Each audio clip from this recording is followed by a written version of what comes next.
한 발 더 들어가는 고품격 시사대담 뉴스 인사 프라임 시작해 보겠습니다. 자, 윤석열 탄핵 심판 선고기일 오는 4일 날 11시로 잡혔습니다. 자, 관련해서 민주당 법률위원장 이용우 더불어민주당 의원과 이야기 나눠보겠습니다. 의원님 안녕하십니까? 안녕하세요. 네, 드디어 잡혔습니다. 전 3월 전 7일부터 잡힐 줄 알았는데 14일, 21일, 28일 결국은 한 달 정도 지나서 4월 4일 오전 11시. 어쩌면 좀 예상하셨습니까? 4월 4일이라고? 예상 못했습니다. 못했죠. 아무도 예상 못했던 것 같아요. 이제 예상을 못하겠더라고요.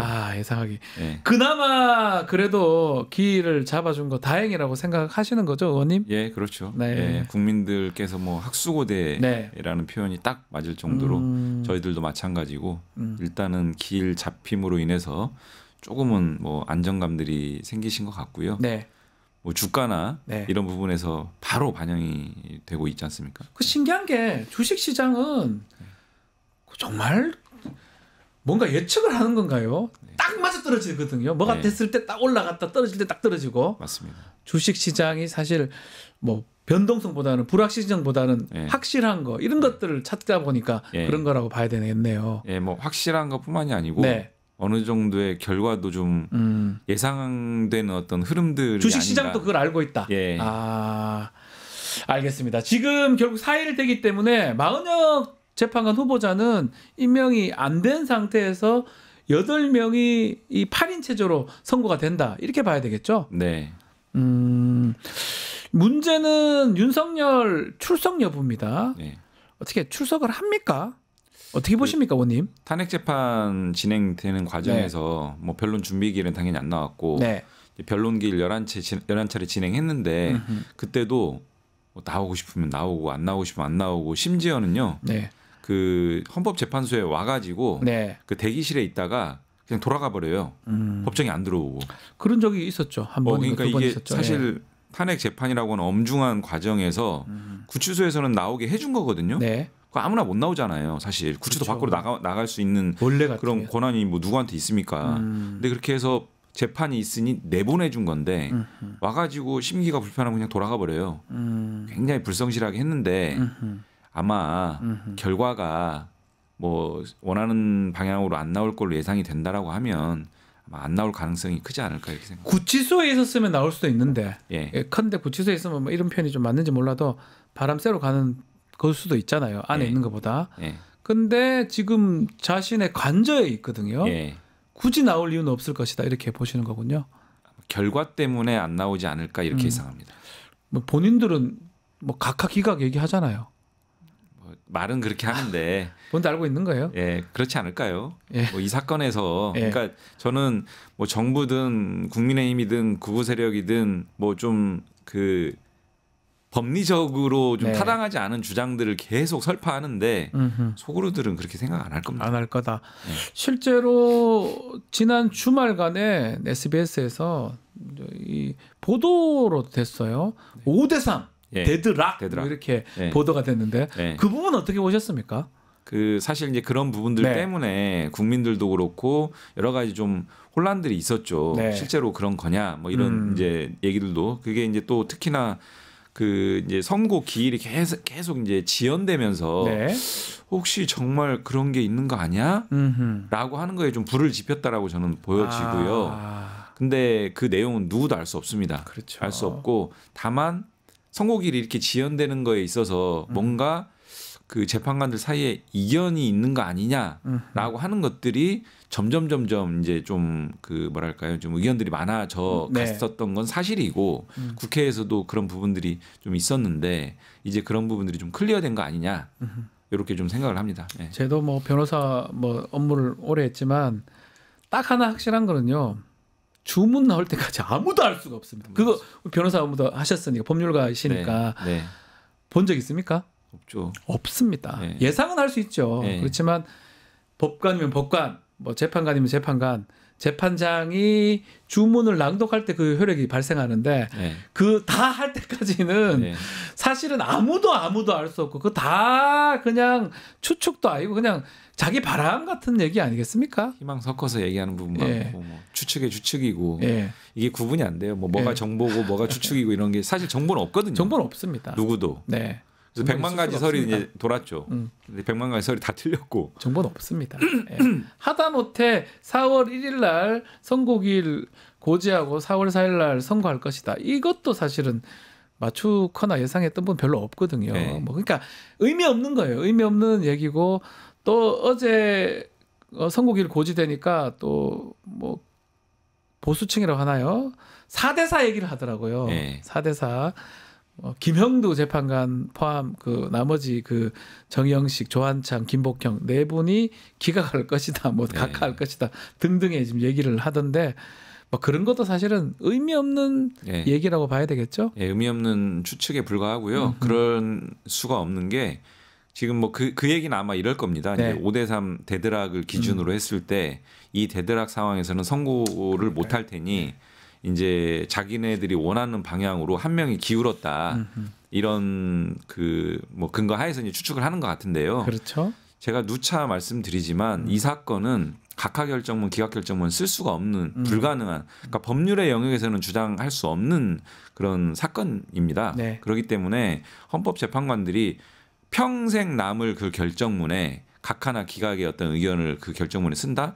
그것은 30년 이상 법관 생활을 했던 그거에 오점일 뿐만이 아니고 그냥 역사적으로 계속 비판받을 수밖에 없는 거기 때문에 그렇게 용감하게 법리에 반하는 어떤 결정문 쓰는 건 그런 상황들은 만들지 않을 것이다 저는 그렇게 확신합니다. 써질까도 의문이에요. 써지지 않습니다. 설사 예. 기각 각하를 심정을 이제 굳혔다 하더라도 그것을 과연 이거를 쓸 수 있을까? 만약에 이제 우리가 만약에 결론만 하고 이유를 달지 않으면 네. 그나마 다행입니다. 예. 근데 알다시피 무슨 결론을 내든지 간에 소수 의견, 반대 의견, 별개 의견 다 달아야 됩니다. 예. 그 이유를 달아야 되고 실제로 한덕수 총리 때도 탄핵 결과 비록 기각이 많았지만 또 김복형 재판관 기각 의견이 좀 납득이 안 될 수도 있지만 이유는 또 다 있어요. 이유 보면 뭐 그럴 수도 있다. 또 각하 의견도 이유가 있지 않습니까? 네.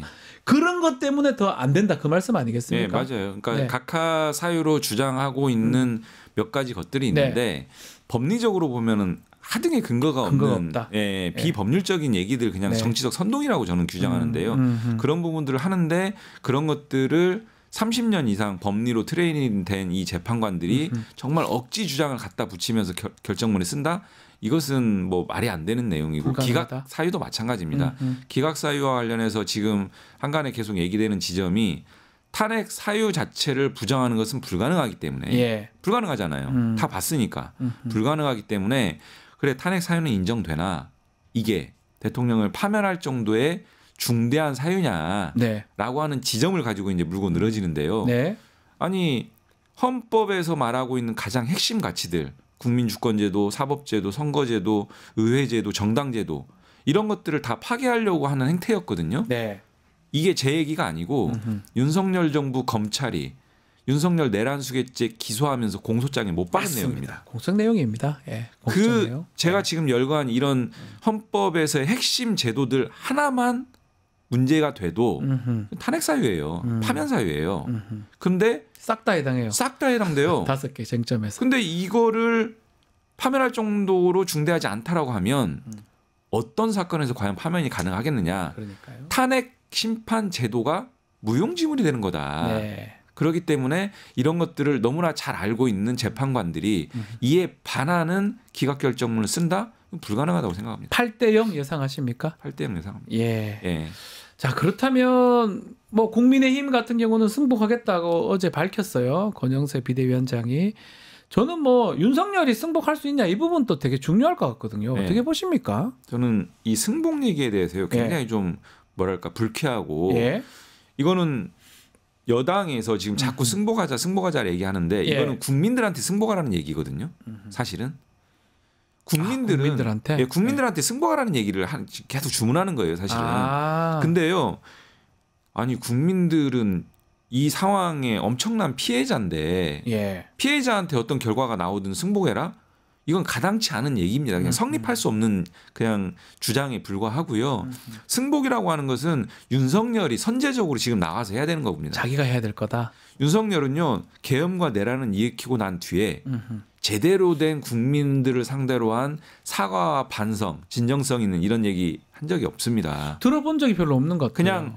그냥 립 서비스로 예. 한번 뭐 이렇게 하고 넘어갔지 진정하게 이 문제가 왜냐? 아니, 사과를 하려면 예. 내가 뭘 했고 인정을 하고 해야 사과가 되는 거 아닙니까? 계엄과 내란에 대해서 이런 지점이 문제가 있었고 그러니까요. 그래서 제가 죄송합니다. 이렇게 가야 그게 되는데요. 사과죠. 말은 그렇게 하지만 속으로가 아니라 탄핵 재판 예. 나와서 계속 이 계엄과 내란도 아니고 계엄은 이래서 정당하고 대통령의 권한 행사다 이런 얘기만 계속 했거든요. 누가 이거를 사과입니까? 진정한 사과라고 생각하겠습니까? 예. 근데 이런 마당에 윤석열에 대해서 승복해라 결과가 나오든 그런 얘기들을 해야 되는 거고 근데 그런 얘기는 윤석열 지금까지 한 번도 한 적이 없습니다. 네. 저는 그런 지점이 우려되는 지점입니다. 그러니까 예. 결국은 또 나와서 자신의 어떤 지지자나 이 극우 그런 세력 그 사람들한테 선동할 수 있지 않느냐 네. 이런 또 불안감이 있지 않습니까? 화면이 나왔을 때 예. 저는 윤석열의 일성은 네. 국민 여러분 죄송합니다. 탄핵 결정 수용하겠습니다. 이런 일들이 벌어진 거에 대해서 국민들에게 고통을 준 점에 대해서 죄송하고 이 부분에 대해서는 더 이상 논란이 되지 않았으면 좋겠습니다. 아 그러면 그것도 안 할 것 같지 않습니까? 정말 정말 최소한의 양식을 이거는 해야 됩니다. 진짜로. 양식이 있다면 그때 리더를 했던 사람 아니면 대한민국을 예. 3년간 2년간 이끌었던 사람 아닙니까? 더 이상의 혼란을 가중시키고 예. 폭발시키는 이런 언동이나 행태를 안 했으면 좋겠습니다. 하여튼 그건 또 우리가 바람이고 자 지금 한덕수 최상목 예.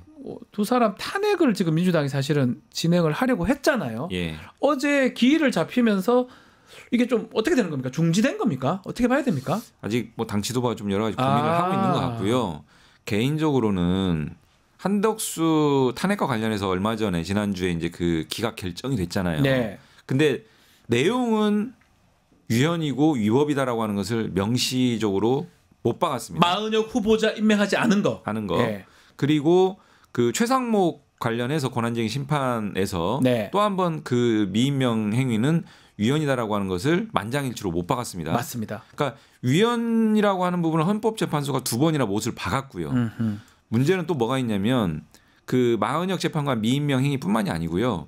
잘 떠올려 보시면 마용주 대법관 문제가 있습니다. 아, 그 마용주는 맛이라서 안 뽑아주는 겁니까? 그분은 왜 안 해줍니까? 마용주 대법관 문제는요. 예. 더 심각한 문제가 뭐냐면 3부를 유린한 겁니다. 3부. 사법부의 수장인 조희대 대법원장이 임명 예. 제청을 했어요. 예. 당시의 대통령이었던 윤석열이 그래 임명 제청 오케이. 내가 받겠어.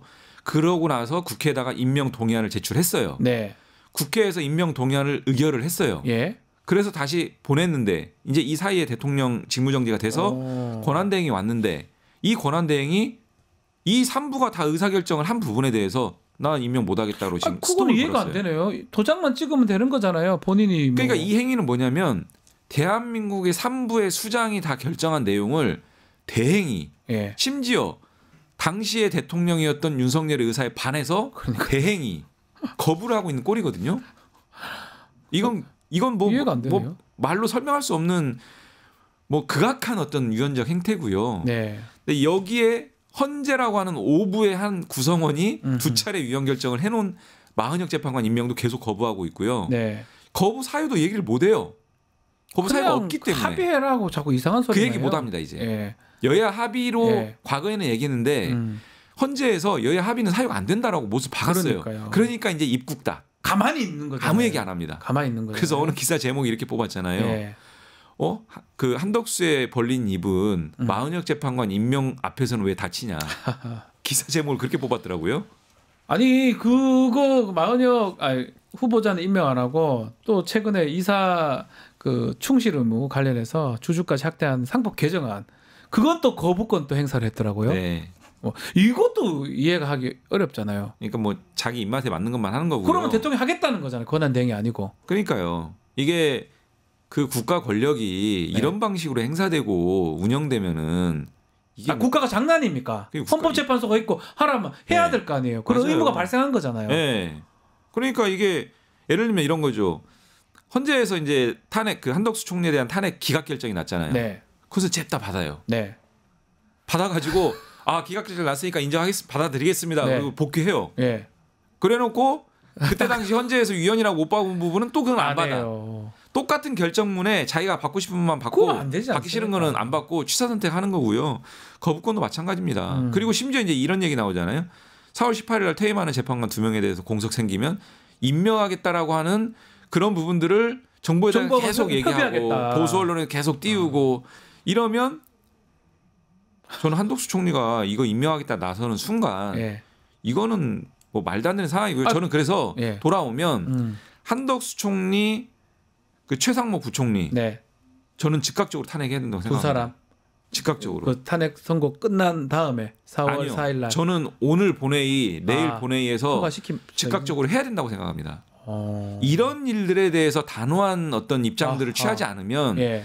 향후에 또 다른 최고 권력자가 나와서 이런 유연적 행태를 헌법 위에 군림하는 행태를 계속 반복하면서 우리가 이렇게 해도 과거에 보니까 정치권에서는 정치공학적으로 정무적 판단에 따라서 그냥 넘어가더라. 네. 이런 신호를 줍니다. 저는 역사적 단죄의 선례를 분명하게 남겨야 된다. 아하. 그리고 선거와 관계없이 지금 당장 즉각적으로 해야 된다 이 생각입니다. 본회의 오늘 열립니까? 예, 오늘 열립니다. 2시에. 본회의가 열리면 탄핵은 뭐 법률하고 달라가지고 보고만 되면 바로 표결에 갈 수 있는 겁니까? 일단 탄핵 소추안이 발의가 되면 발의가 되면 자동 보고가 첫 발의 이후 첫 본회의에 자동 보고가 되고요. 보고가 되면 되고 24시간 이후 72시간 이내에 그 사이에 음흠. 처리를 해야 되고 처리를 못하면 자동 폐기가 됩니다. 그래서 일단 최상목 탄핵 소추안 발의가 돼 있거든요. 발의돼 있고. 그러니까 오늘 보고가 됩니다. 네. 근데 한덕수 탄핵 소추안은 아직 발의가 안 됐는데요. 당 지도부에서 이 부분과 관련해서 숙고를 할 텐데 저는 반드시 본회의 전에 발의하고 보고가 돼서 내일 그러면 처리할 수도 있거든요. 본회의를 계속 오늘 내일 쭉쭉쭉 열기 때문에 이틀 잡혀 있습니다. 일단 이틀 잡혀 있으니까 선고 전에 이틀 잡혀 있어요. 그래서 오늘 보고가 되면 내일 조금 24시간 넘겨서 내일 본회의에서 처리가 가능하거든요. 네. 저는 그렇게 꼭 해야 된다.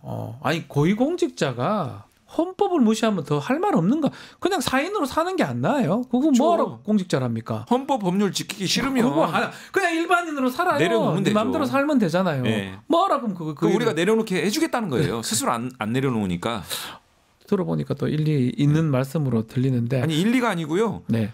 이거는 명백한 원칙과 명분과 이런 걸 가지고 접근해야 되는 사안입니다. 네.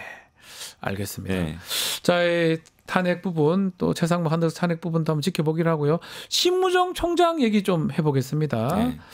자, 심우정 검찰총장 자녀 비리 관련 진상조사단 설치가 된 겁니까? 예. 구성을 했고 오늘 그 이거 끝나고 돌아가면 출범 그 자리가 지금 마련돼 있습니다. 예. 뭐 같이 참여하고 있습니다. 직책을 맡으신 거나 위원으로 가신 거고 가장 이제 중요한 게 외교부의 특혜 채용 비리인데 의혹인데 일단은 외교부가 입장문을 밝혔어요. 채용 과정에 특혜가 없었다. 근데 지금 너무 이상한 얘기들이 더 많아요. 자격 요건부터 아예 안 맞는 것 같은데요. 네. 어떻게 봐야 됩니까? 말씀해 주십시오. 이게요. 두 단계가 있습니다. 네. 두 가지 의혹이 있는데요. 하나는 먼저 문제가 되는 것은 국립외교원. 국립외교원에 여기는 실제로 채용돼서 근무를 했어요. 국립외교원이요. 네. 여기에서의 자격 요건은 뭐였냐면 석사학위 소지자 또는 학사학이라면 관련 분야 2년 경력자. 학사면 2년 있어야 된다. 있어야 됩니다. 근데 이분이 석사학위가 없었어요 당시에. 없었어요? 그럼 이제 학사학위잖아요. 그럼 관련 분야 2년 경력이 있어야 되는데 관련 분야 2년 경력이 없다고 지금 한정혜 의원께서 국회에서 그 부분을 지적을 한 거거든요. 그럼 안 되네요. 그래서 그 내용에 대해서 그 내용이 만약에 맞다면은 이건 자격 요건 자체가 안 돼요. 안 되는 거잖아요. 근데 임용이 돼서 근무를 했어요. 심지어. 그러면 안 되지 않나요? 근데 이제 또 어떤 의혹 제기를 하셨냐면 한정혜 의원께서 그때 당시 국립외교원장이 이 심우정 딸이 다녔던 대학원의 음흠. 교수님이었다. 아. 그리고 심지어 그 교수님의 수업까지 들었다. 그래서 이런 관계성이 이런 이 국립외교원 네. 그 채용 당시 공고 당시 어떤 자격 요건이 그 충족되지 않음에도 불구하고 채용된 것과 그런 관계가 작용한 거 아니냐라고 하는 문제를 제기를 한 상태고요. 예. 근데 이거는 이미 채용이 됐기 때문에 만약에 그런 문제가 있다면 이건 형사처벌 대상입니다. 문제가 지금 보면 저도 뭐 상식적으로 뭔가 자격 요건은 정말 꼼꼼합니다. 그 공고문을 보면 날짜까지 다 정해놨어요. 이 날짜까지 네가 학위가 있어야 되고 이 날짜까지 경력이 있어야 되고 경력에 포함되는 거는 이런 거고 이런 건 안 되고 다 나오거든요. 이게 틀릴 리가 뭐가 있습니까? 그냥 그건 간단해요. 간단해요. 금방 확인되고요. 그러면 서류 심사라고 하죠, 소위. 그렇죠. 서류 전형 자체를 통과할 수가 없습니다. 그걸로 하면 그냥 배제시켜 버리잖아요. 그리고 심지어 어떤 문제가 있냐면요, 이 자격 요건 공고가 되잖아요. 그러면 그 지원하고 싶은 어떤 사람들이 이 자격 요건 보고 나는 안 되는구나. 그렇죠. 그걸 한 6천 명 정도가 봤대요. 그 자격 공고된 거를. 그러니까 그분들은 이 상황을 봤을 때 어떤 생각이 들겠어요. 정말 엄청난 허탈감과 박탈감이 드는 거고 그 공고를 본 분만이 아니고 정말 어렵게 취업을 준비하고 있는 여러 청년 세대들 얼마나 분노하겠습니까? 그러니까 이런 부분들이 있었다는 거고요. 그다음에 두 번째가 이제 외교부. 지금 외교부 들어갈 때도 문제가 있었어요. 지금 외교부가 문제되는데 외교부와 관련해서 마찬가지로 자격 요건을 공지를 했는데 이 자격 요건에 해당이 안 돼요. 그래서 이 외교부와 관련해서는 두 단계가 있었습니다. 한 번은 외교부에서 자격 요건을 걸고 여기에 이제 응모해가지고 최종 합격된 분이 한 분이 계셨어요. 근데 됐어요. 최종 합격이 됐는데 마지막에 외교부에서 뭐라고 하냐면 한국어가 능통하지 않기 때문에. 외국인입니까? 아닙니다. 한국인입니다. 한국말인데 한국말이 뭐 능통하지 않은 사람이 어디 있어요? 그래서 지금 이 기사가 되고 막 문제가 되니까 이분의 그 이모분 그래서 댓글을 남겼더라고요. 아니 우리 조카 한국말이 능통한 한국인인데 한국말이 어떻게 한국어가 능통하지 않다라고 해서 떨어뜨려 놓고 이런 일이 벌어졌느냐. 말도 안 되죠. 정말 분노의 댓글을 남겼고요. 그렇게 해서 지금 그렇게 됐습니다. 그러고 나서 외교부가 다시 공고를 내요. 공고도 자격 요건 좀 바꿉니까? 좀 바꿔요. 이것도 문제네. 그러니까 원래는 이 심우정 딸의 어떤 관련 분야가 아니었는데 그 분야로 바꿔요. 말하자면. 그렇게 해서 공고를 했는데 지금 다 최종 합격했다는 거 아닙니까? 마지막 단계만 남았는데 이게 이제 엄청난 논란이 되니까 외교부에서 일단 스톱. 그리고 공익감사 청구해서 판단을 받아보겠다. 이렇게 나왔는데 사실 저는 이거는 면피라고 생각합니다. 면피하기 위해서 하는 것이다. 공익감사 청구가 과연 받아들여질지도 모르겠고요. 지금 윤석열 정부 감사원의 지금까지 행태를 보면 보십시오. 국회에서 얼마 전에 본회의 통과한 감사 의결을 해도 그냥 감사를 안 해요. 안 하잖아요. 그래서 저는 이건 면피성 어떤 조치다라고 생각을 하고. 그래서 진상조사단에서 그걸 좀 밝힐 것이다. 국립외교원과 외교부의 이 두 차례에 걸친 심우정 딸에 대한 이 특혜 채용 의혹에 대해서 분명하게 우리가 진상을 밝히고요. 이 부분은 문제가 확인이 된다면 저희는 형사처벌 대상이라고 생각을 하고요. 왜 형사처벌 대상이냐? 과거에 그 은행권에서요. 이런 채용 과정에 어떤 그 특혜들이 있었습니다. 뭐 누군가 지인이 뭐 이렇게 좀 추천을 해가지고 이 사람들을 그 채용 절차 과정에서 관계자들이 이게 관리를 해요. 그래서 심사 과정에서 점수를 많이 주거나 뭐 이런 방식으로 실제로 채용을 했어요. 처벌됐죠 그때. 어떻게 처벌됐습니까? 이게 업무방해죄로 대법원에서 형사처벌이 확정됐습니다. 근데 이거는 이제 이제 국가기관이잖아요. 공무집행 방해가 될 수 있고 이게 만약에 이분이 그 직접적으로 관여됐거나 또는 심우정 총장이 관여됐거나 이러면 같이 공범으로 처벌되는 겁니다. 공범으로 처벌될 수 있고 그래요. 뭐 좀 누가 봐도 이상하잖아요. 그리고 결국 이렇게 함으로써 억울하게 떨어진 사람들이 발생하지 않습니까? 전 청년들이 이런 거 좀 분노를 해야 되는 거 아닌가 싶은데요. 이렇게 하는 게 더 있습니까? 저는 이게 뭐 형사처벌 말씀도 드렸지만은 형사처벌 문제를 떠나서 얼마나 사실 국립외교원 외교부면 얼마나 들어가고 싶은 분들이 다 많겠어요. 들어가고 싶어요. 저도 저는 변호사지만 하여튼 들어가고 싶어요. 다 좋아하는 매우 좋은 자리 아닙니까? 특히 이 분야로 준비했던 분들은요. 가장 좋은 자리죠. 최상의 커리어입니다. 그러니까요. 얼마나 많은 공을 들여서 준비를 했겠어요. 네. 그런데 이렇게 좀 의혹 덩어리인 방식으로 누군가가 들어갔다라고 했을 때 느낄 박탈감, 네. 이런 공정에 대한 이 분노, 저는 이 지점이 더 중요하다고 보고 이 얘기하니까 떠오르는 게 있잖아요.